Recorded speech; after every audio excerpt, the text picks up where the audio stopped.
What's going on, guys? So I get a lot of questions about the S197 seats that I put into my 86 here. You can see that there's the passenger side seat over there, and I took the driver's seat out so I could show you guys some things. I get a lot of questions on the seat track and why I did it the way I did. So for those of you that don't know, sorry for the lighting in here, it's bright outside. For those of you that don't know, the Foxbody seat tracks have a lot of issues, right? So they break, especially if you're a person that's bigger than I am. I'm a small guy, but they'll break, and then your seat's got the gangster lean on it. So I opted to go with the S197 mount. Also, the reason is because it's power seats, and I wanted that in my car really bad. So I left the S197 seat track that's power, and I modified the feet on it so that it would fit in my car. So I'm gonna flip the camera around here. I'm gonna show you guys a few of the things that I did to get the seat track to work. This is the driver's seat. It is a power seat. And there's a couple things I will tell you about the S197 power seats. The switch for these normally goes here, and it is prone to failing.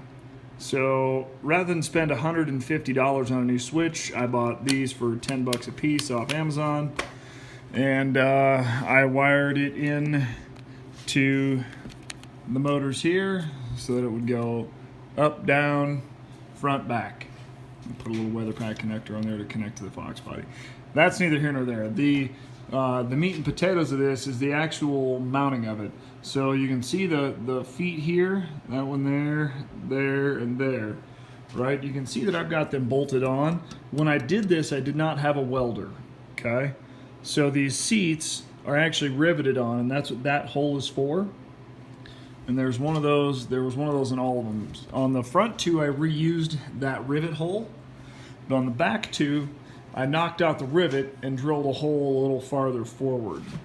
You can see I did the same on both of these back ones. So this is the back of the seat here. And these feet for the S197 are pointed backwards. So they rivet on in the back and they're spun around. All I did is I lined these up with the mounting holes on my Foxbody, set the seat track in there, and marked on the mount here where I needed it to line up. And then I just drilled a hole and bolted it on to match. And I did have to bend these a little bit with a hammer. I had to flatten them out just a hair. Actually, no, not these ones I didn't so much, but I might have a little. I can't really remember the way that they looked when I initially got them, my apologies, but I did bend them with a hammer a little bit to try to get them so that they were level with each other, or at least the floor, so that the seat sat correctly. And then the front ones are where I had to do some bending. And I wanted to try to get this hole to line up, but as you can see, it was just too far away, so I just drilled a hole in the mount here and called it good. This side I did get to line up.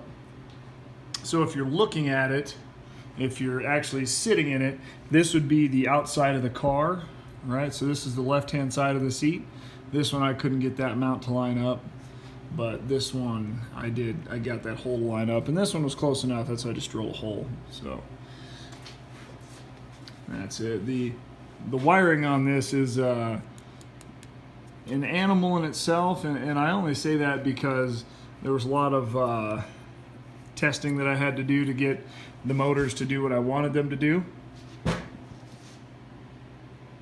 The other reason that I decided that I wanted to use this power seat is because it gives me a lot more flexibility with moving the seat up, down, side to side. I can get a lot more comfortable seating position with this car.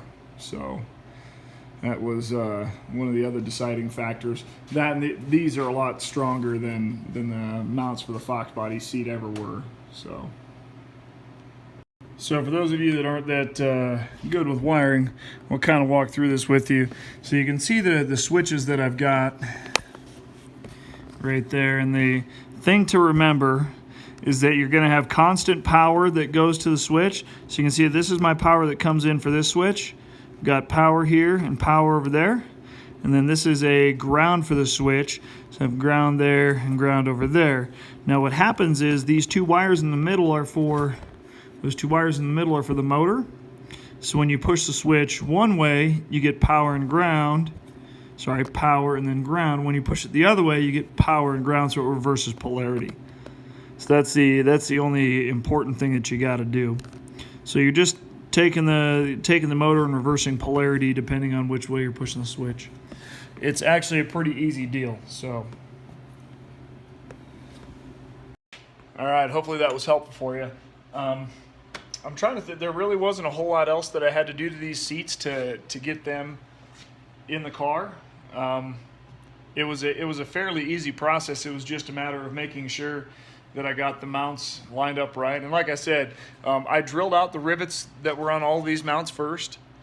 That way I had the feet off of there. I flattened them to make them kind of line up as well as I could. And then I set the mounts in the car where I thought I wanted them, set the seat on it, and then I drew on it with a marker. The one thing that I had to do, you can see that the seat's kind of looks like it's up really high right now.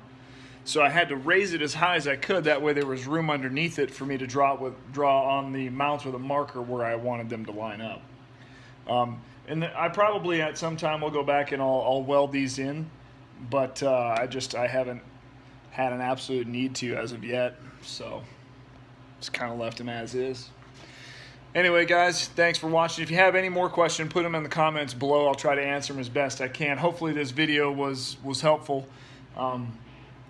And if I did forget anything, I'll try to post it in the comments. So thanks for watching, guys. Have a good one. We'll see you later.